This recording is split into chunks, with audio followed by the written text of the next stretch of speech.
It tastes like apple pie. It's really, really good. I think you're going to love it. Hello everyone. In this video, we're going to be making apple pie jam.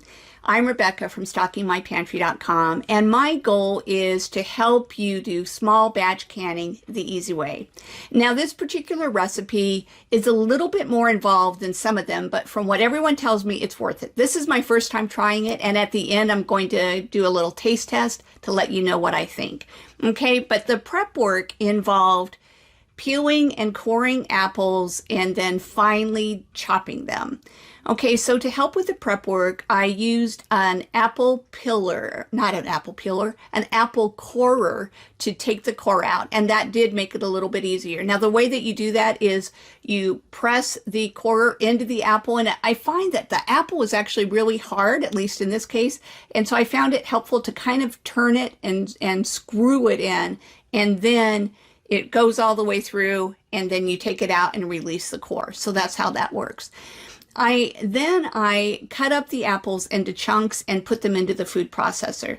And I used the pulse to chop them up. Now, the first time I put 3 apples in, and I noticed that some of the chunks were quite a bit bigger than others, and yet I didn't want to run it so much that it turned into applesauce. So there are going to be a few larger chunks in this, and that should be fine, but it's better if they're all the same size. So the second time, I just put in 2 apples and I cut them a little bit smaller, obviously not a real fine dice, but I cut them smaller than I did the first time and pulse them, and that worked out better. So I would say go ahead and cut them, you know, into maybe normal-ish size chunks, maybe 1/2 inch or so size chunks, and then let the food processor finish it the rest of the way. And then also to process the jam, or to make the jam, I am using my ball jam and jelly maker, and you'll see why I love it, because it just makes the job easier. And I'm also using my Nesco canner to water bath can the finished product. Now, technically, you don't need any of these items. All you really need is a knife, a cutting board, and you need a water bath canner. But these tools make it easier, so that's what I'm doing. Okay, let's go on to the actual jam making process. Okay, so first I want to go over the ingredients with you. The main ingredient, of course, is apples. You'll need 3 1/4 cups of finely chopped or grated apples. So if you wanted to grate them instead, that would be fine. You'll also need 3 tablespoons of powdered pectin, 2 tablespoons of bottled lemon juice, 1/2 teaspoon of butter or margarine, and the only purpose for this is it helps keep the foaming down. And if you forget to put it in, you'll notice it because it'll be foaming. So 1/2 teaspoon of butter or margarine, 2 cups of sugar. Now, the recipe just called for granulated sugar, but I'm doing 1 cup of granulated sugar and 1 cup of brown sugar. And the reason is that the brown sugar will give it kind of like more like a caramel apple flavor, and I think that we'll enjoy that. So I'm doing 1/2 and 1/2 in terms of the sugar, 2 total cups of sugar. And finally, the recipe calls for 1 1/2 teaspoons of cinnamon and 1 teaspoon of nutmeg, but I don't really care for nutmeg and I don't have any, so I am doing 2 teaspoons of cinnamon. Okay, so now let's go ahead and get started. Oh, and by the way, this recipe is one that I got from a book. It's not one of my original ones, and I'll put a link to the book in the description. All right, let's go ahead and get to making the jam. Okay, so the first thing that you're going to do is you're going to take the powdered pectin and you're going to just sprinkle it across the bottom of the jam maker. You know, pretty evenly. It doesn't have to be precise, but you want it spread out. And by the way, when the jam maker first starts working, it's possible that you'll see some clumps of the pectin not being stirred in, but don't worry about it. As things heat up, it'll all stir in well. Okay, now the next thing that you do is you layer the fruit on top of the pectin. So I'm just going to kind of spread it out. And again, it doesn't have to be perfectly spread. Whoops. But you don't want the whole thing in one spot. So as you saw, I had some that just kind of dumped out there, and so I just spread it out a little bit. and that's totally fine. Okay. And next you add the 2 tablespoons of lemon juice. And by the way, you'll notice that these apples have already started turning brown, and that's fine because there's going to be cinnamon in there, and it's going to end up being a brown jam anyway, so it's not really, won't be noticeable. Okay, so the lemon juice and now the butter. The next step in the process is to put the jam button and then enter. And on the display, it automatically sets the time for 21 minutes for jam. And you can see that it's starting to stir the apples and the pectin and the few things that are in there now. Okay, and this process is going to go for 4 minutes.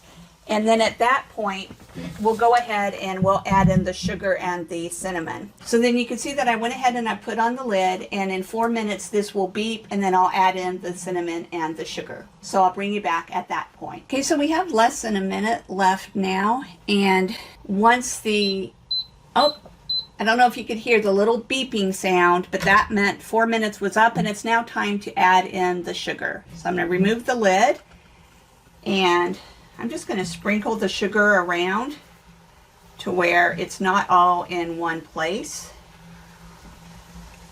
It's a little harder with brown sugar because it's kind of clumpy. Okay, and then I'm also going to sprinkle in the cinnamon and just sprinkle it around.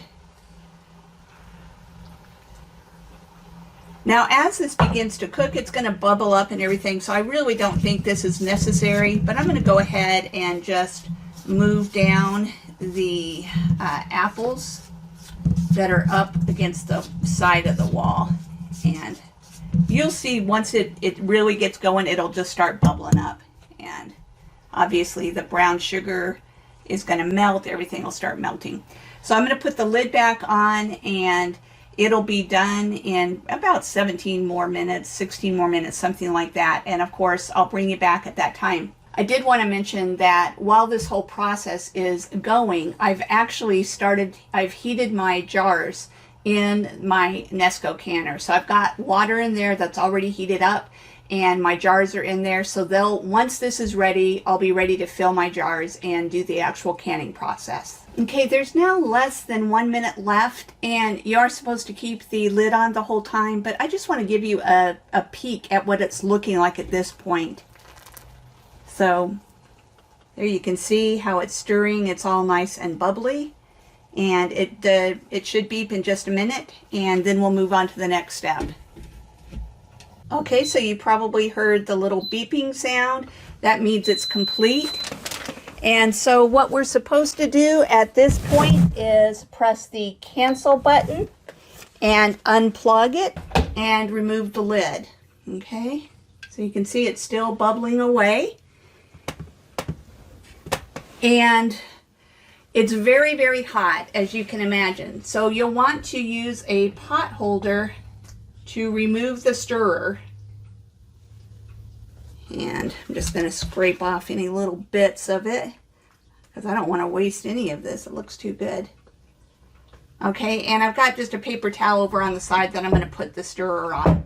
Okay, now we're going to move on to the next part, and that is actually canning the jam. And by the way, you don't have to can this if you don't want to. It will last in the refrigerator for about 3 weeks, in the freezer for up to a year, and you know, canned, it'll last, I don't know, 1.5 years, 2 years, or maybe even beyond. But anyway, I'm going to can it so that I can put it in the pantry and not have to worry about it.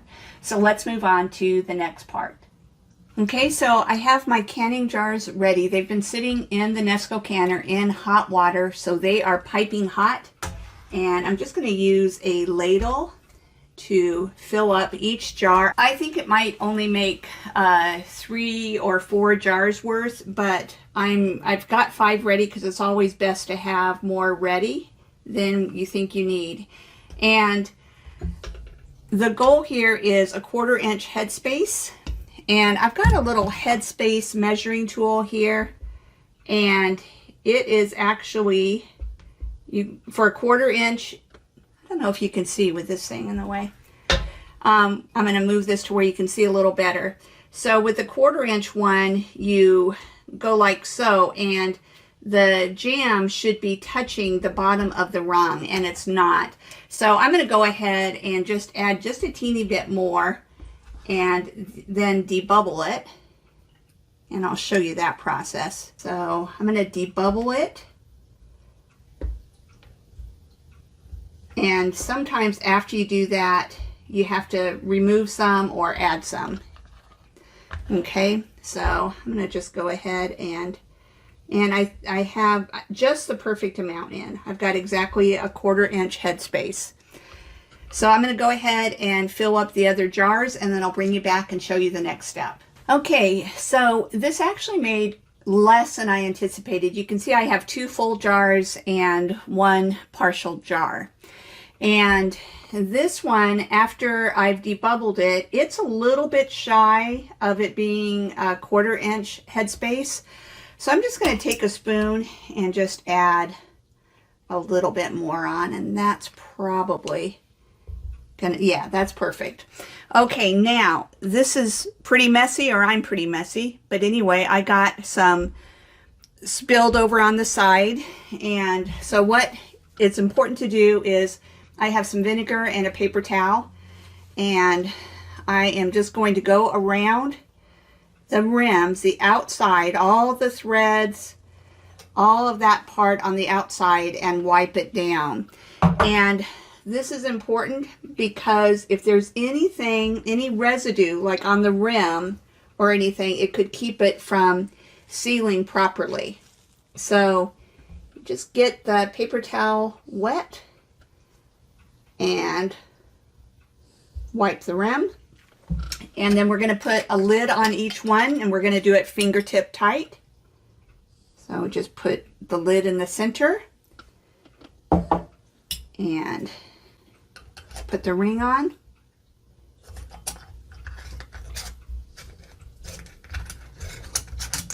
And screw it until it meets just a little bit of resistance, and then go just a teeny bit more. You don't want to really crank it on hard, okay? All right, so let's go ahead and wipe the rims on this one. And it's nice and clean, and wow, these are hot. And we're going to put the lid on. Actually, I just saw a little bit more residue. And put the lid on and the rings and make it fingertip tight. Okay, now we're going to go ahead and put these in the Nesco canner, so I'll show you that part now. Okay, so now we're going to go ahead and put the jam into the canner. And remember, I had this vinegar to wipe the rims. It's good to go ahead and put it in the water, and that helps you get any of the like mineral deposits and stuff onto the jars, so none of that is wasted. Okay, so what I'm going to do is I'm using my little jar lifter thing to put them in.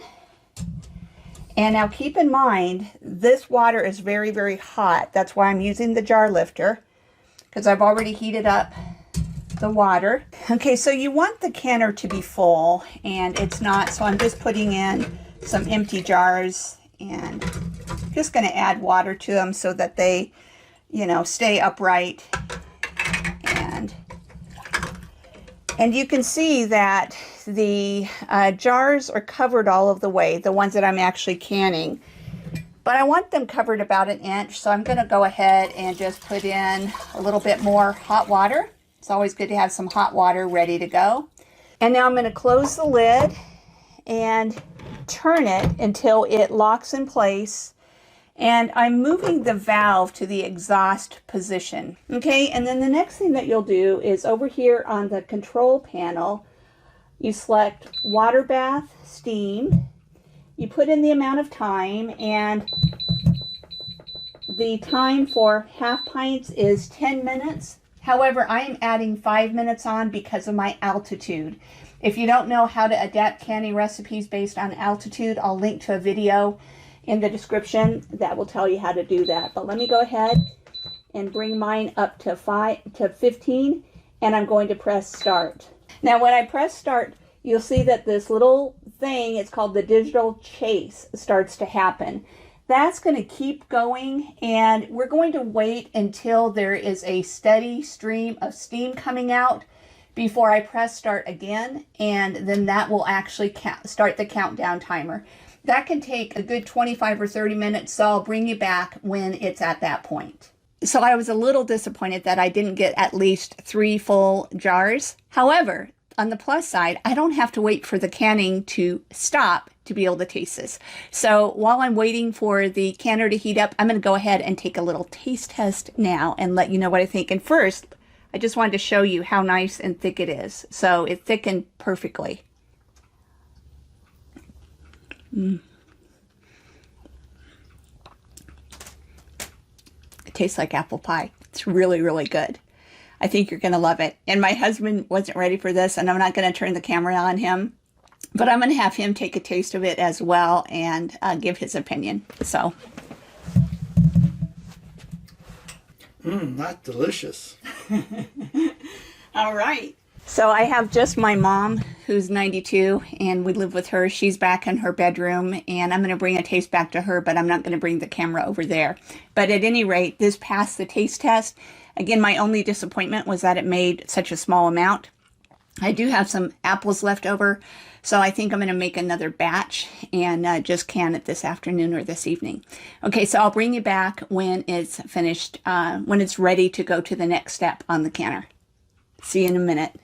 Okay, I don't know if you can hear it or not, but it's getting a little noisy, and there's definitely this steady stream of steam coming out, which means it's ready for me to push start.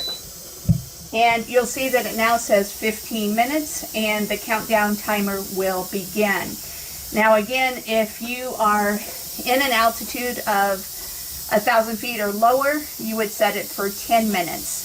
And so I'm going to bring you back when it's finished, but it's going to count down for about 15 minutes, and then I'll show you the next step in the process. Okay, so as you can see, it's down to 1 minute left on the timer, and you can probably hear it making all kinds of racket. So it's boiling away. It's doing a great job. Everything has gone perfectly up to this point. And I just wanted to mention that while it was processing, I did take some of the jam back to my mom, and she took I got a spoonful for her, and she took a little bite, and she goes, "Oh, that's really good." And then she's like, "Give me another bite." So that's kind of an indication that all 3 of us have tested it. It's definitely well worth it. I think I'm going to try doubling the recipe maybe next time. You have to be careful with the ball jam and jelly maker, because if you put, it's not made for large batch canning. But since it only did 2 jars, I'm thinking that it might be okay for it to be doubled. So you can hear that it is beeping now. And so it's time to go ahead and unplug the canner. And then we'll be able to open up the lid. But what I have found is that a lot of times, even with water bath canning, there will be a certain amount of pressure that'll come up. So I may not be able to open it, but let's give it a try and see. Nope, see, oh wait a minute. See, it's stuck. So I'm going to go ahead and just let it cool down a bit, and then I will open it and take the jars out, and I'll show you that part in just a minute. It's been about 2 minutes now since it stopped, and I did hear the little weight thing drop down, so it'll probably open, but let's give it a try and see. Okay, there it is. And I'm going to open it. And according to the instructions in the manual, you can take the jars out as soon as you open it. I'd like to give it just a few minutes before I do that. And so anyway, I'm going to go ahead and just give it a couple minutes, basically to let the jars kind of come up to, not to room temperature, but let some of the heat dissipate a little bit, and then I'm going to pull the jars out. So I'll bring you back in about 1 minute. I'm going to go ahead and start with just taking a couple of the empty jars out to make it easier to take the other ones out. You'll see they're full of hot water. I'm just going to dump them.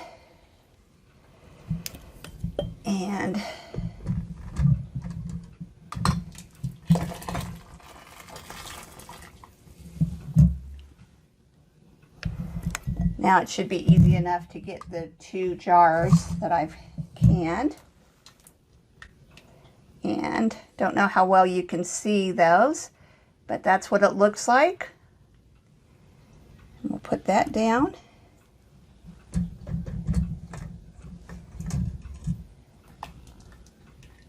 And here's the second one.